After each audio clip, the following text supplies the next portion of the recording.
Mascagro. Welcome. Assalamu alaikum, مساء الخير, صباح الخير, كالسبيرا. Kalispera. Kalispera. وسهلا. Ahlan wa sahlan. Welcome, family, friends, wherever you're tuning in from the world. Thank you for joining us at yet another session at NubiaFEST2021. I will be making a brief introduction in Arabic for our family joining us from Arabic-speaking space. And we will then transition into English for this wonderful interview and chat by the river. مساء الخير، السلام عليكم، مسكاجرو، أهالينا المتابعينا وداخلين المداخلة من الدول العربية. بشكركم. أنا اسمي ديما محمود، ودي فقرة من مهرجان من نوبنكوري 2021. فقرة اسمها عن النيل، وهو حوار أنا حديره أو ابتديت إنه أديره امبارح مع الشيف محمد كمال، لكن هي فقرة تعارف على كل من حب النوبة، كل من بيحب النوبة، وكل من بيساهم في تعزيز والحفاظ على التراث النوبي. الحوار هيكون بالإنجليزي، لكن إن شاء الله هنلاقي مترجم أو مترجمين، هنحط الترجمة بالعربي كمان عشان في المستقبل نقدر نسمع الكلام وفعلا في حب النوبة اللي في قلوب الناس اللي يمكن ما بتعرفش تتكلم اللغات أو توصل الكلام باللغات اللي احنا عارفينها. فدلوقتي هحاول تاني بالإنجليزي عشان أرحب بالصديق والأخ والشريك في نوبنكوري Alexandros.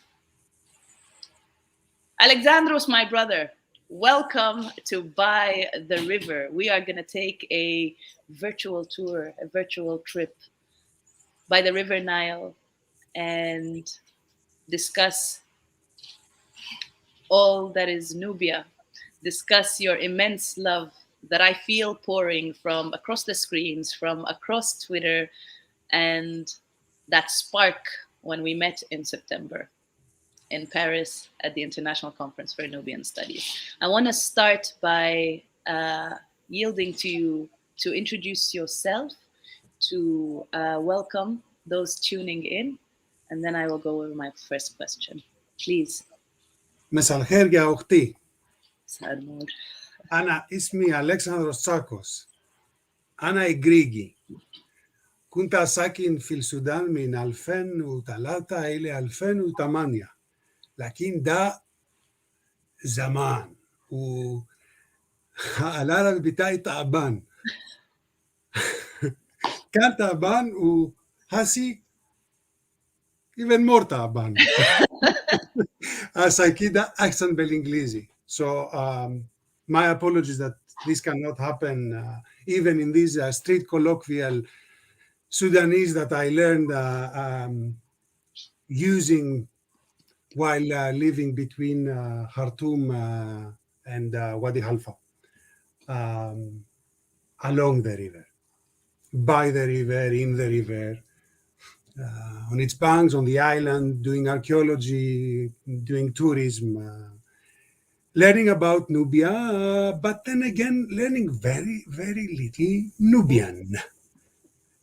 And it's somehow, that's where I would begin this discussion, Dima. Not because I want once again to bring my dear friend Herman Bell up to the forefront, but because, you know, we apologize for not being able to speak in Arabic and get our friends and our family involved. But in fact, we should be caring about the fact that it is not actually a question whether this could happen in Nubian. It's something that I remember from living, for example, with the friends and colleagues on Sai Island, how also themselves they were anxious and uncertain as to what is in fact the language that is ours and we use and we speak. And we had long discussions in the Dig House with a colleague from Holland and New York, who wrote actually an article about the way Nubian and in Arabic is written in Arabic script on the boxes, on all these mottos that are being written and so on and so forth. So the fact that actually the way we who work with medieval Nubia, because that's what I do for the main part of my involvement with Nubian studies, we tend to think of Nubian as something that has its natural expression into this script that developed along the Nile from late antiquity through the Middle Ages. And there are still some who know how to do that on Sai Island, for example, one who does. But then if you would ask the people who would meet on the streets, on the Dukan or wherever, they wouldn't know. They wouldn't necessarily find themselves into that. They wouldn't think that Nubian should be written thus. So when the project created some panels in order to introduce people to sites, show them the best roads to go around, it was fascinating that we wrote what the Nubians of the place told us that is the text, like, "This is the church of Sai Island, welcome, please don't let your vehicle pass," or something like that. It was something strange for everybody to write the Nubian language with the Greek Coptic Nubian characters of the Middle Age, and at the same time in Arabic. And I would very much like, if you could have a camera and then see where would the eyes of each one of us fall upon, and what is that attracts the attention. So, well, what was the question? The question was to introduce myself. I think I did. So yes, that's my name is Alexandros Tsakos, and I found myself in Sudan a life ago because I was linked with one of the many Greek families that still live in Khartoum, and actually, this is how I discovered Nubia. I discovered Nubia through trying to find out how far back does the presence of my compatriots in the Middle Nile Valley go. Perhaps because my mother was born in Cairo and my grandfather in Ismailia. Perhaps because when I first flew over the Nile and landed in Khartoum, I felt like I was going back home. There were more than 50,000 Greeks living in Sudan in the 50s, like we know from a Greek traveler called Pachtikos, who wrote a book about the Greeks in Africa. There were churches in Wadi Khalfa, in Port Sudan, in Atbara, in Gedaref, in Khartoum, of course, in Medani, in Wau, in El Ubaid, and in Juba. None of those had anything to do with the Tao and Makuria and Alua and all that stuff that in the Middle Ages were so much linked with what we understand today as the Greek tradition. The language, the Greek language, which was used, known, written. So that's what I discovered. And I said to myself, that's what I want to do. It's the southernmost stretch of my language in the ancient times, in the medieval times. So I want to discover that. And at those days that I was first moving into Sudan, the Meroe Dam Archaeological Salvage Project was taking place. And I said to myself, well, I'm living in Khartoum. I'm going to offer myself to the missions in order to help them understand the Greek texts that they will find. And that's how it all started.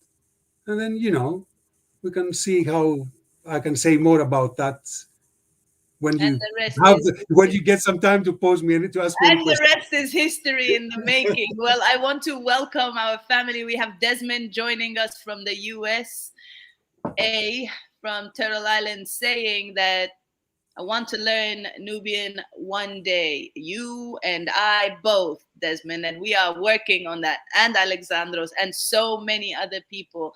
I am very emotional at the moment because, and we'll talk more about NubiaFest and the work that Alexandros, myself, Vincent, Mazin, and now Minna Arbab are working on. We just had our very first session in Arabic and Nubian. And to have a session where the information that we are sharing, especially as younger Nubians, to be heard in the tongue and in the language of our ancestors, for our elders to hear, not just that we're working on the preservation of our heritage, but that we are doing it in our ancestors' language. It was so powerful and it was so emotional, and I had to leave backstage, and I'm sat here with my tissue box, and I'm pretty sure it will be a lot more coming, because this brother here is all love for Nubia, and the poetry he spins about Nubia when he speaks is just all kinds of touching. I also want to say welcome to Nathaniel, joining us from Accra, Ghana. Thank you so much for being here, and for being part of this conversation. You want to have a comment about Ghana? Let's go. Come on. The 1960s, the largest ever archaeological campaign was organized by UNESCO, the Aswan High Dam campaign. Lots of things to say about that. Many archaeological missions participated. There was only one African mission. It was from Ghana. There is one mural painting, I don't remember the site, that is in the Museum of Ghana. A Nubian mural painting from the Middle Ages in Ghana for our friend that was here. Wow. When Italian, I hope you find that mural, and I hope you take a picture of it and tag at NubiaFest, whether it's on Instagram, on Facebook, on Twitter. Share it with us. The email you have on the ticker there, NubiaFest2020. Let's find it and let's connect these dots. As we say, Nubia connects, and wherever we are in the world, there is a connection, because there's a little bit of Nubia everywhere, and there's a little bit of Nubia in each and every one of us. We may not know it yet, but at some point, Nubia presents herself in our lives, whoever we are, wherever we are. And when she does, she demands attention. And there's nothing else you can do about it. And that's what we're talking about here. The theme for NubiaFest, Alexandros, as you know, as you are one of the co-organizers, co-creators of NubiaFest, the theme this year is No Nubia. And it is a play and a response.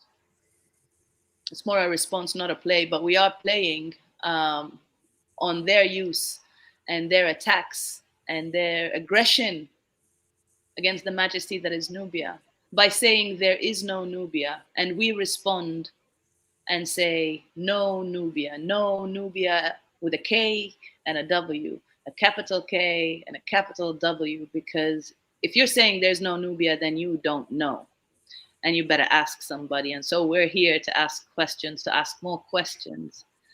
And about that, the By the River series, I wear multiple hats, and this specific space here is brought forth by my work with the Nubia Initiative, which is an organization I co-founded with my sister Dalia Mahmoud to protect, preserve, and promote our endangered Nubian heritage and languages.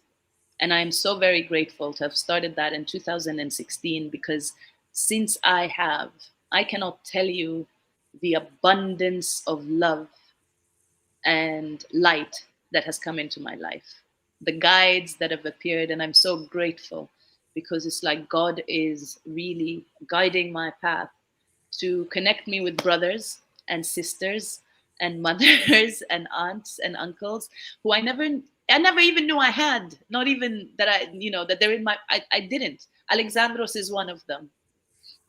Vincent is one of them. So many people. Minna, Kandaka Minna, if you're listening, Minna Ara is one of them, and so many more.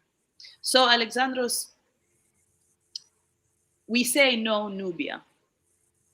And actually, before I go there, I want to say why the Nubia initiative and not the Nubian initiative. As you can see, I'm already emotional and losing track of my words. When we were deciding on the name for this initiative, my sister and I went back and forth between calling it the Nubian initiative and the Nubia initiative. And we decided on the Nubia initiative because the prompt, and you already presenced him here, but I will presence him again, the great Professor Herman Bell. The prompt for my journey with Nubia was a Nubian by love. And it was Professor Herman Bell. And it was his scolding that I don't speak my language. So, if we're saying it's the Nubian initiative, it could be perceived that it's just for Nubians. And the truth is, Nubia and all she has offered, all she is offering, and all she will continue to offer is not just for Nubians. It is for the world. And it is why we have archaeologists and anthropologists and academics from around the world trying to unlock and decipher the mystery that is Nubia. And I say mystery because however much we try, we have not even scratched the surface of knowing this history. So, Alexandros, when we say no Nubia, I know you know Nubia. I know that. But my question to you is, as a lover of Nubia, as a Nubian by love, who is Nubia to you?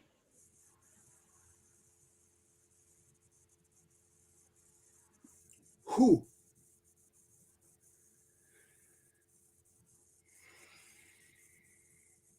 Well, you placed Nubia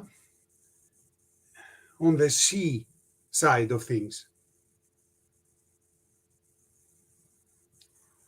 Well, she's terribly attractive. So I remember two moments of journeys. The one was the first time I traveled through Nubia. And this was with a Greek TV group.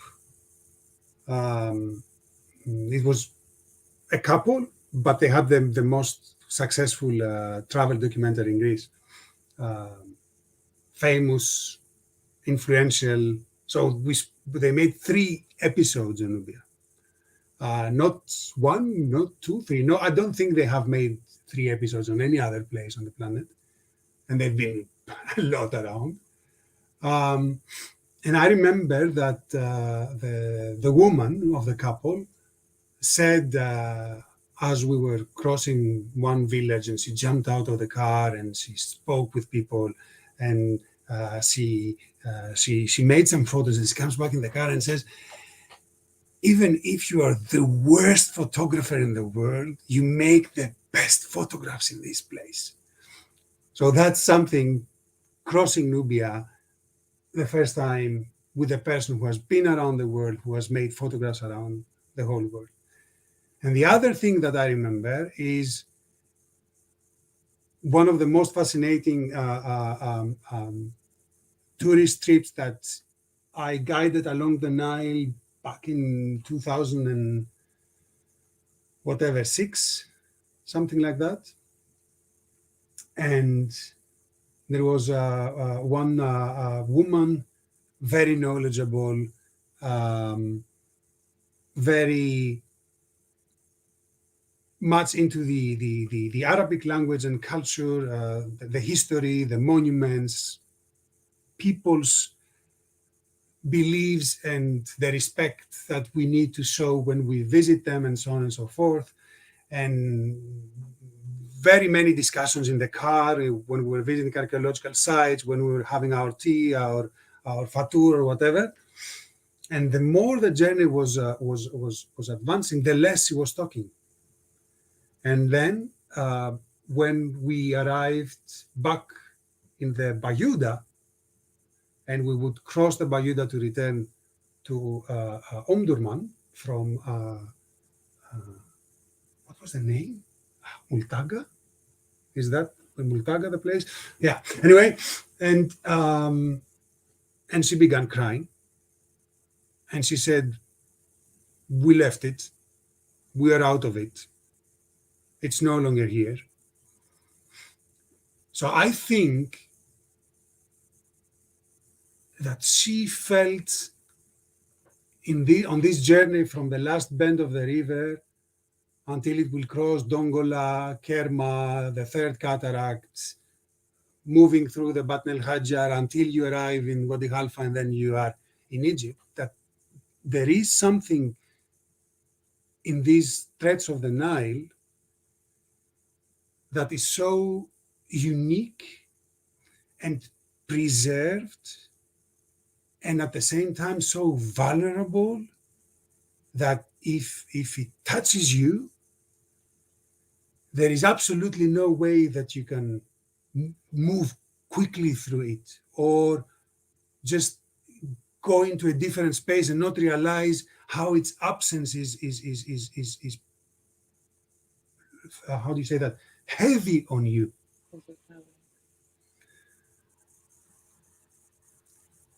So is it the people? Is it their villages, the architecture, the colors, the water of the river that you drink, the dates, the green, the blue, the yellow? It's impossible for me to divide it, because if you take one thing, then the rest falls apart. So I think that for especially people like us who are archaeologists, who work with its past, who see its past or her past in combination with the future that is always coming in front of us and is pressing it, is what are we doing there? Are we saying to the people, to the locals, to the indigenous, you call it what you like, to the Nubians, stay as it is? Does it make any sense to say that this amazing balance of the natural and cultural landscape, which is Nubia, should be kept intact? I don't have an answer, but what I know is that there must be measures to preserve at least part of what this Nubia she thing is. For example, you cannot have villages of some dozens of people, most of them of a specific gender and two ages, the smallest and the eldest, and then around it, villages of even larger numbers of people digging for gold in the premises that they do it, and under in the context of the social lifestyle that they create. This is not Nubia. Nubia, it's not its called to be exploited by the anyone who the former regime would allow to go there and do whatever. There's no respect there.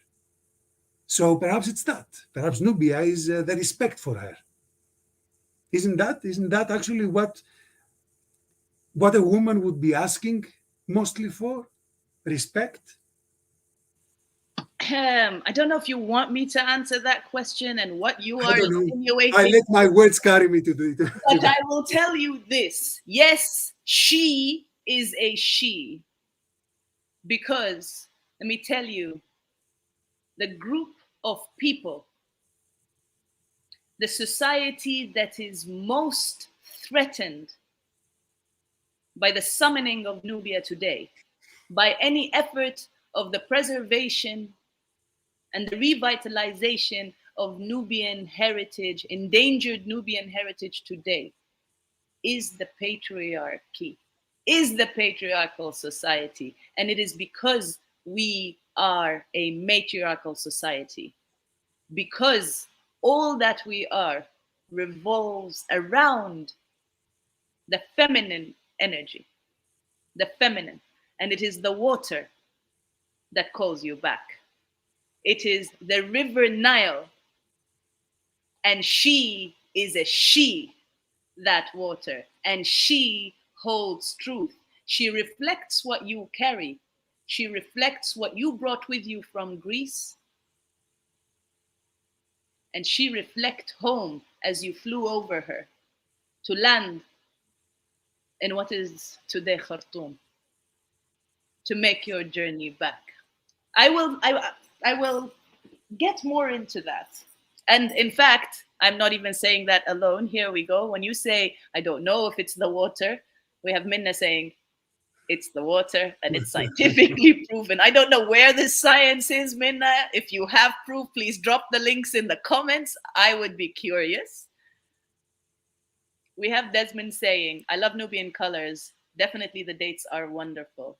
How many kinds of dates did you try? As we go through these comments, tell me, how many kinds of dates did you try while in Nubia, Alexandros? I have no idea. Could you tell that they're different, though? Oh, yes, sure. I mean, I'm Greek. How many types of olives have you eaten? Are they different? Yes, but not all olives are. I mean, for the longest time, the only kind of olive that I identified as Greek was the Kalamata. Yeah, but I know, but that's the only one. But I know there are others. But for me, even as a Nubian, I didn't know there are. I mean, okay, I tasted different dates, and I just thought that it's because they are coming from different countries. It wasn't until I went to my village in 2020 and I tried the different dates from the different palm trees in this same village, and I was like, oh, hang on, I have more lessons here. I have more lessons here. And this is why we say Nubia can, but okay, before I get too distracted, and I told you all, my brother here is a poet, and we used some of his lines. We asked him last year to write a few lines for what is Nubia. So he pretends this is a difficult question, but he has answered this question before. And I want to remind, and I also want to share this blessing because it was a blessing to hear this about a land that I had only just visited and been in just a few months before hearing this. And if I had heard it before January 2020, I promise you, I know in my heart of hearts, these words would not have resonated the same. But when I heard them, and the children you will see here are the children of my village. I am Mahasi from Kabaja in northern Sudan, and I will share with you the words of Alexandros. This was our promo for last year's Nubia 2020. An Arab poet called the junction of the blue and white Niles at Khartoum the longest kiss in history. It's after Khartoum that the Nile forms its cataracts, and it's in the region among these cataracts and the flatter stretches of the river in between that make up historically the land of Nubia. The product of this kiss, this union, this love. And indeed, you can't visit Nubia without falling in love with her. Nubia is the place where everyone gets a chance of becoming a great photographer. Nubia still provides for glorious archaeological discoveries. Nubia inspires art and literature, and despite all the damn pain, loves you.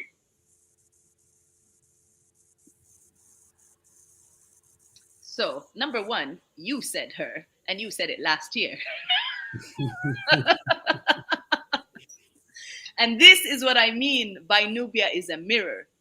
This is why I say she is a she, and the water is a she, because she reflects truth. We are more than, some would say 75%, some would say 90%. I leave the science to the people of science, but we are predominantly made of water. And when you are coming in your truth, Nubia will reflect that, will resonate with that. So, some of the comments here was a thank you for you raising the issue of illegal and unsupervised mining extraction. And I do want to take a pause and acknowledge all the ways, at least the ways that I know of, because I know I don't know all the things that you do, all the ways that you ring the alarm for the things that continue to violate Nubia, continue to marginalize her people on land and in the diaspora. And I wonder, as we sit here by the Nile, by the river, and reflect in truth, can you tell me, can you share or think presents a moment where you really felt Nubia alive, even if you were not in Nubia?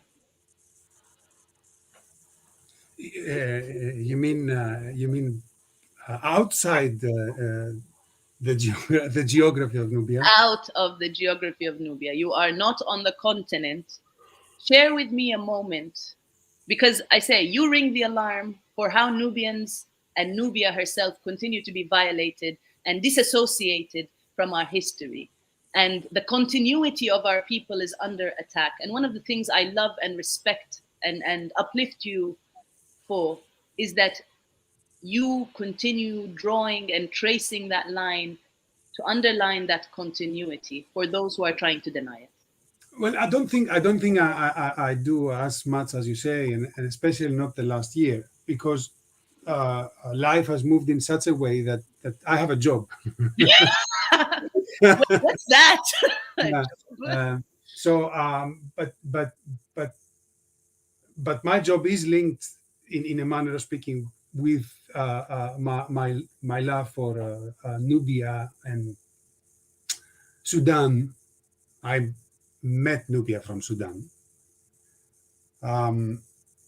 So, for example, if you look behind me, this is the library of my office, or down here you will see boxes of books. Everything is about Nubia and Sudan. Although in the actual collection we have manuscripts of the 16th, 17th, 18th century Bergen in Norway. It hasn't got to do with that, but my life has been built in this way that it's very difficult to go somewhere without being in Nubia, without being with Nubians or with Sudanese that work in Nubia and for Nubia, or Egyptians for that matter. So it's an unfair question, because I lack this magic of the beginning in my life now, that all these fantastic coincidences where Nubia would appear in front of you where you wouldn't expect it. The more you grow into that, the more this is everywhere, and you cannot separate it from yourself. So if I look at the woman I live with, I see her in Sudan. If I look at my kids, I see them coming from Sudan. If I speak with my friends, let's say in Poland or in Holland, in the States or back in Khartoum, things are about that. If I look at my library, which I look often, things are about Nubia and Sudan. If you begin, you make a nice thought, it happens, and then you inevitably link it with that. I'm not bigger than what Nubia made of me in order to be able to tell you that I see the continuity and I recognize it in something which is outside. It's totally everywhere, and sometimes I get upset because it's this difficult discrepancy between what is Nubia and what is Sudan. I wanted to leave Sudan, Dima, when I was there. I couldn't take it any longer. I couldn't take it. It couldn't take me either.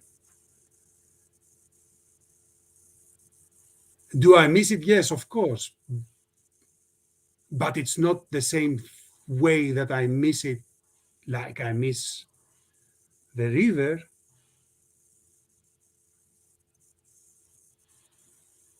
Do I want to go back?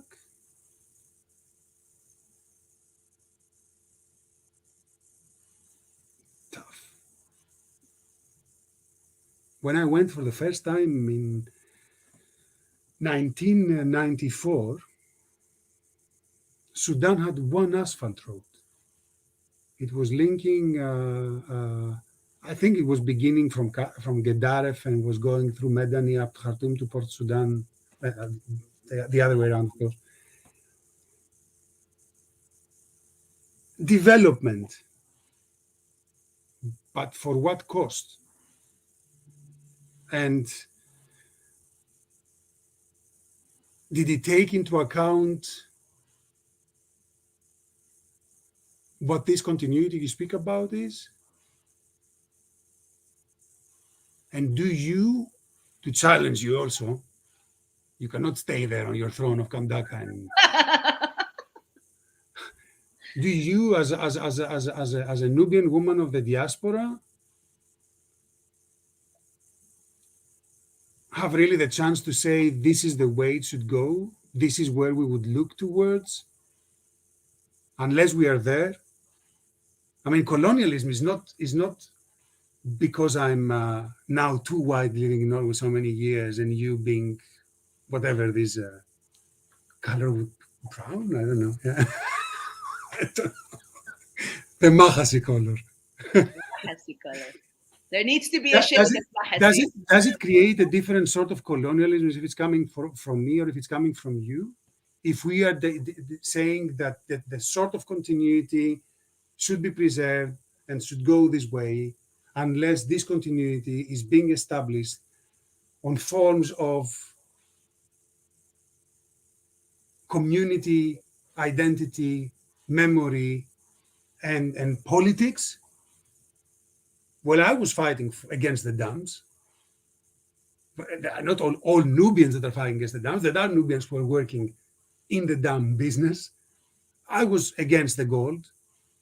We cannot say that there are no Nubians who work in the gold business, even this pirate business of gold as it developed there.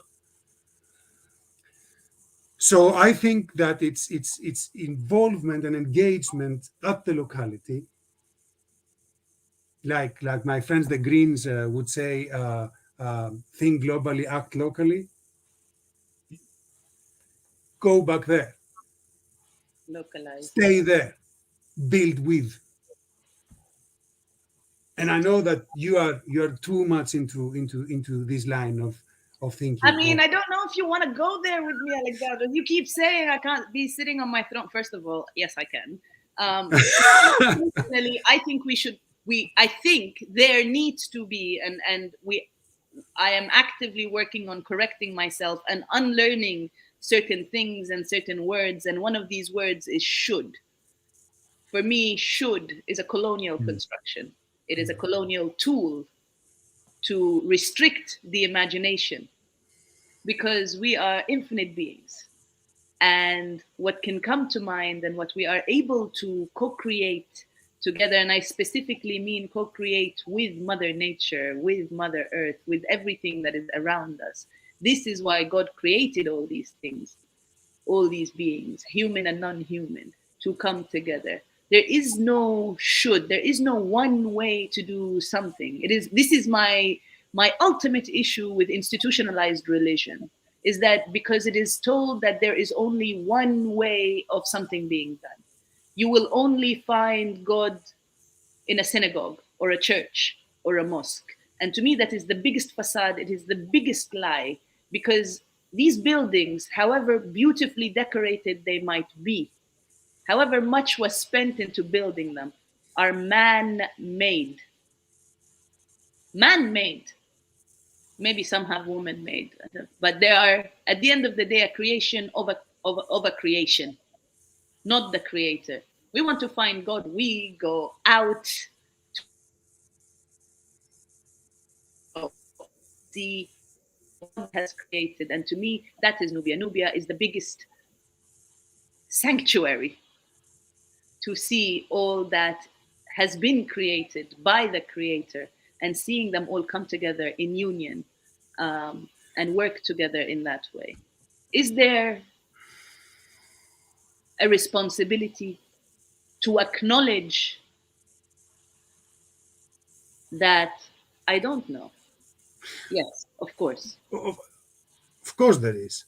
The issue is how you're going to do it. And I think that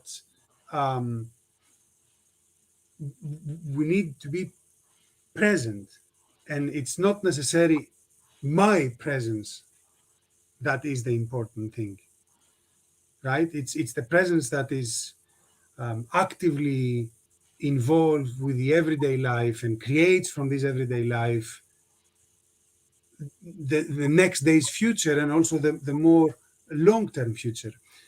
And we cannot avoid, either we talk about Nubia, or we talk about Greece, or we talk about Canada, or we talk about New Zealand, whatever it is, you cannot avoid that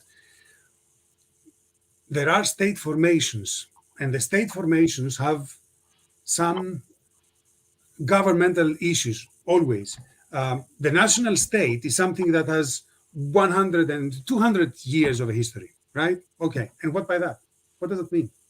It's a historical fabrication, just like any sort of a kingdom or empire or whatever it would be. Yasuilia. But the system that we create in order to run our business daily, it's important. It's a very important factor. We cannot turn our back on it. It's not Sudan we need to turn our back upon. Perhaps you would like to turn your back upon certain regimes in Sudan, fine by me at least, but it's not the fact that Nubia is part of Sudan that makes Nubia something less. It's the way Sudan recognizes Nubia for what she is in Sudan and the role she's playing in Sudan that will give Nubia the space to develop. So I remember that with one local friend, important archaeologist in Khartoum, we were saying, it should be that it obtains somehow a status as a like a national park, even though the national again is a matter of discussion, but nevertheless, this sort of characterization that will allow to a whole region to both maintain its amazingly unique balance between its natural and its cultural landscape, and find its own premises to build up a future, not necessarily by revolutionizing its state affairs, but by taking part in those. By being present. By being present. By being present in the presence of Nubia. Both Nubia in Sudan and the Nubians in Nubia and for Nubia. And there is so much potential. I mean, look around. The people that I've met, both inside Nubia and outside, like you people, it is there. You, let's say, need to learn how to do it, because you don't know. You imagine it. You are outside it, and you create your own dream about it. It's fine, it's cool, that's what's going to give you your motivation, but it's the actual presence on the ground that makes a revolution take place. Irrespective of how many Facebook messages people might have changed, it's when they met in Tahrir that something happened. The leading up to it. And, I actually had a session about that earlier at NubiaFest. I think it was Monday. It might have been Tuesday. It was actually Tuesday. And it was called Present in the Presence of Nubia. And it was an invitation to journal our journeys with Nubia. And the reason I say that is upon starting this journey, and as I said, it was really, the spark was Herman Bell. Although I am Nubian and I heard Nubian growing up, but I didn't speak it. But my focus was first and foremost to preserve and protect the endangered Nubian heritage from a historical perspective.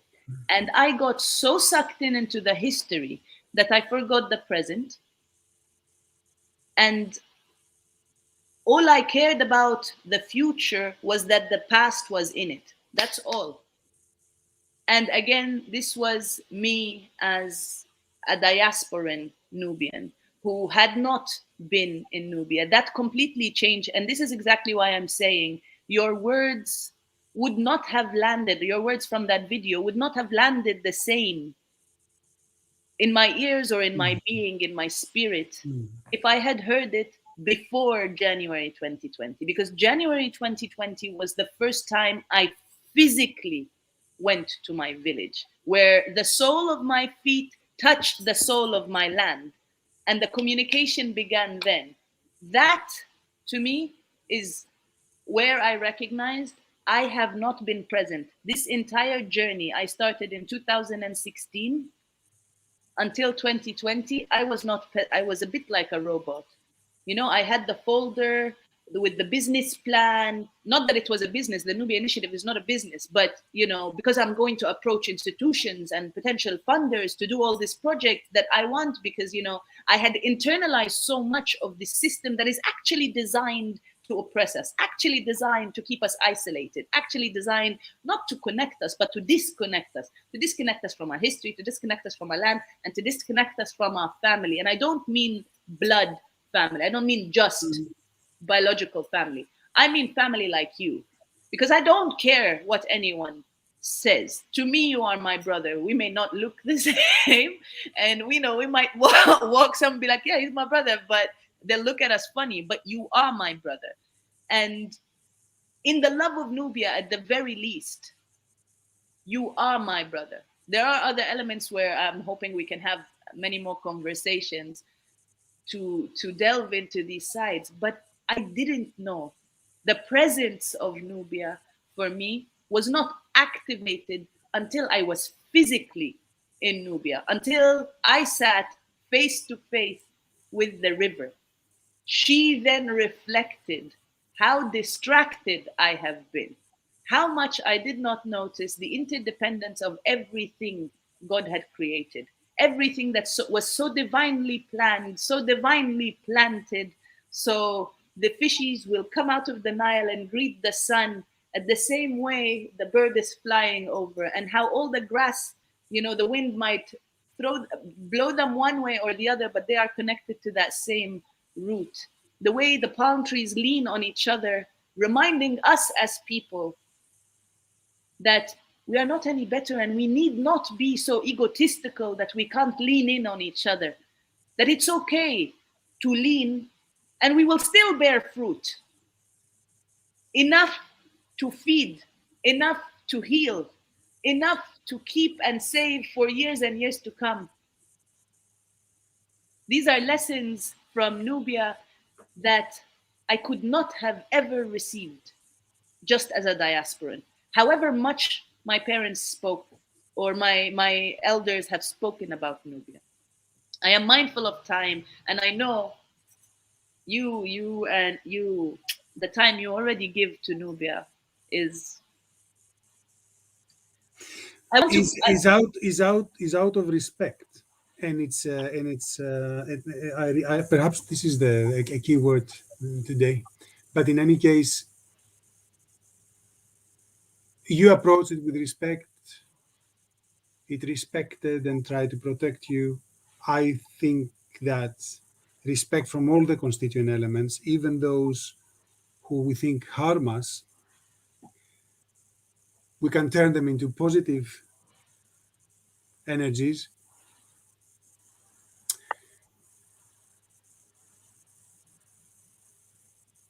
And In the end of the day, Dima,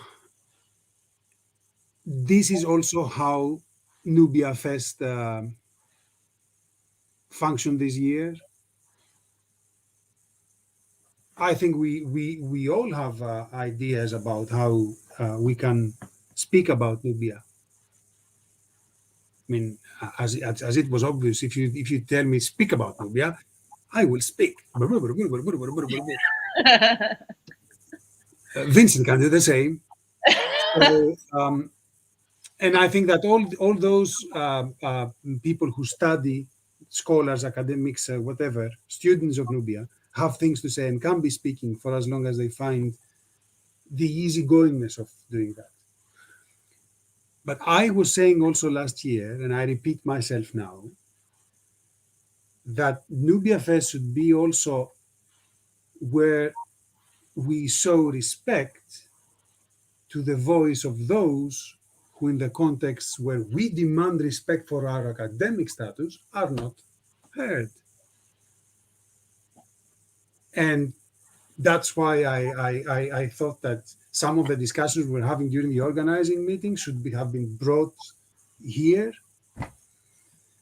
And that's perhaps why I hope that at some time in the future, Nubia Fest taking place in Nubia might be Yes, a yes, reason for me to speak return it, there. speak it, speak it. For my family in Nubia, this is a promise. And if you know me, you know I don't make a promise that I don't intend to keep. It is a promise that I will work towards until it is a reality, that we will have a Nubia Fest. If nowhere else than in Kabaja, in my village, and you are all invited. So, as we Inshallah. are respectful of time, there was another really important point that you made that I wanted to respond to, but it escapes me at the moment. We keep it for Nubia Fest 2022. Yes, definitely, and we will be having more of these conversations. But again, to ringing the alarm and presencing those whose voices are not heard. And I appreciate that you said voices are not heard, although, you know, there is another way to put it. It's not Please. that their voices are not heard, it's that they are silenced. They are actively silenced. What it's being presented as is that they are voiceless. And this is why I so respect the work that you and Vincent and so many others do, is that you are a sore, very loud reminder in people's faces, people who are walking like this, not to see the Nubians.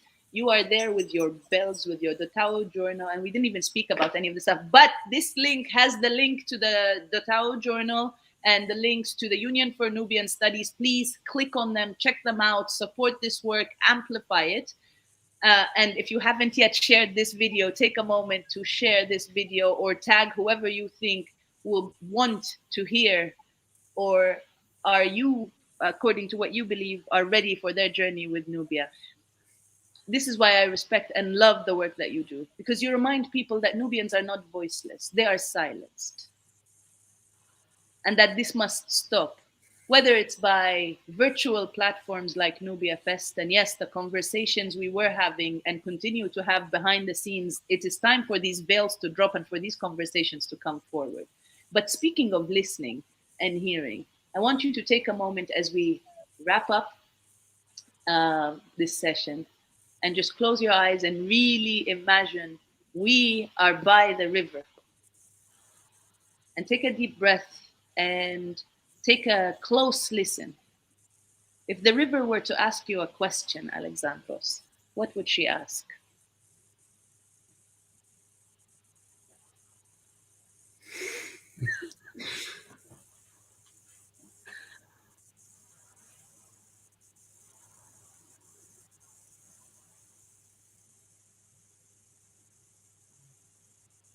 No, I'm not the water.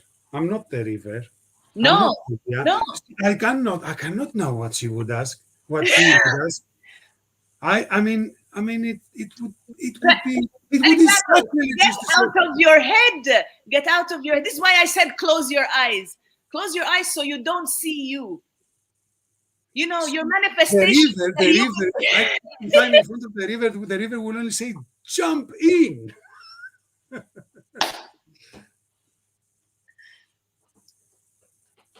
Okay, let's turn it around. Let's turn it around. Okay. I will get you on that question later.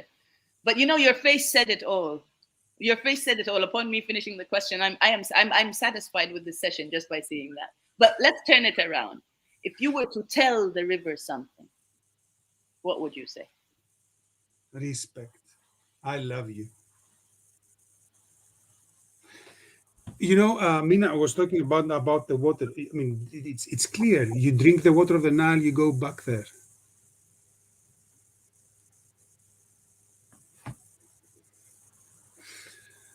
I don't even know if there's anything else to be said to that. We have someone saying, rolling. Yeah, thank you. Thank you, Desmond. Thank you for tuning in and for being present in this conversation. And Minna agrees. Yes. I invite you. Did Mina say agreed? She agreed, yes, that you drink from the river and the river comes back. Ilya says, I was baptized in the Nile, so that's my connection. We do have 2 minutes, so if anyone has a burning question for my brother here, please. I welcome it. I don't know if he welcomes it just yet, but I mean, he's in this space, and this space is a welcoming one. So if you have a question for Alexandros, we have 2 minutes that we are happy to take it. But my brother, I can't wait till we have this conversation. We have a chat by the river, in Kabaja, in Nubia, and really be present in it. For those who are joining us, if this is the first time you are hearing of Nubia, welcome. It's time. If you are a returning lover of Nubia, and you have not been present in your journey of Nubia, please start taking note.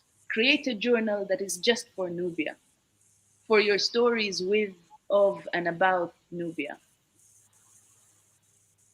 Generations to come will want to hear from and about that.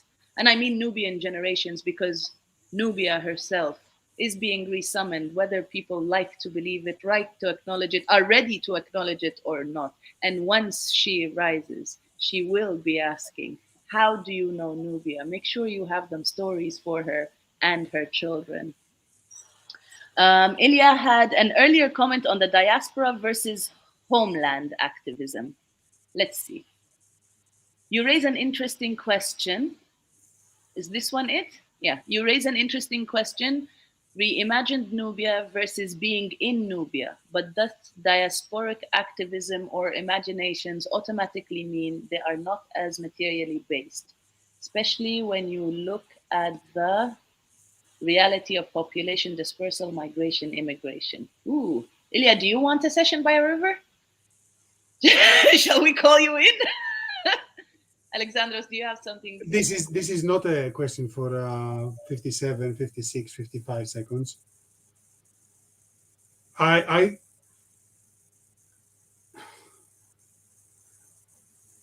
think that the diaspora is an extremely powerful group of people, and not only for Nubians,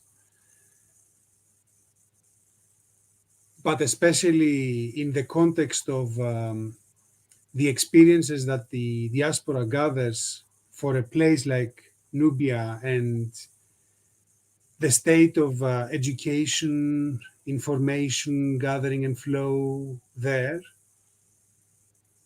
It has a huge role to play. And in the Fourth Cataract region, somehow Nubia, when we were there as archaeologists, we're saying that we have a moral obligation to speak about what's happening here, about the deracination of the Manasir because of the construction of the dam, because we're the only ones who were there with that ability with that voice, but it was us, the outsiders, that would, in the best of cases, bring the word out. The diaspora brings the word in. So if it can be materialized, yes. For all the other nuances of the question, that the next by the river, it should be with more people. To By be the river. continued. Yes, we should have maybe a collective by the river party, and maybe we will have that. In fact, I was thinking about that with Minna, to have an open family hour for Nubia Fest for anyone who wants to join and say something. But this is a nuanced topic, and I personally I weigh on this question quite a lot as a Nubian diasporan, but also as a Sudanese. And as an African diaspora as well, a continental African diaspora, and the way we keep dividing and slicing these words is a whole other story. But you know, Alexandros, this is something that I have faced at the heart of the revolution and the sit-in in Sudan, and people asking me to come and speak about what's happening in Sudan. So I can't represent what's happening in Sudan. I can only tell you what people on the ground are telling me. I can only be a mouth. I can only be an amplifier to what's coming out of the ground. I'm not there. I'm not the one receiving this live ammunition.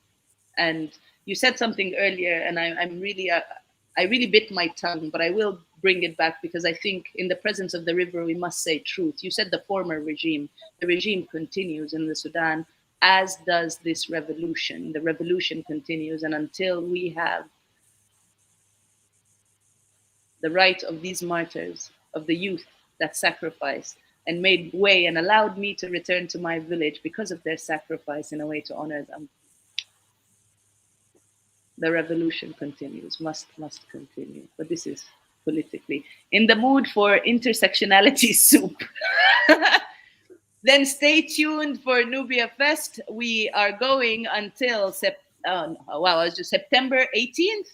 Until Saturday. Our closing session is 8 p.m. Nubia time, 2 p.m. Eastern Standard Time, and we will be having some of these discussions. But somewhere earlier, I will be dropping here the calendar for Nubia Fest.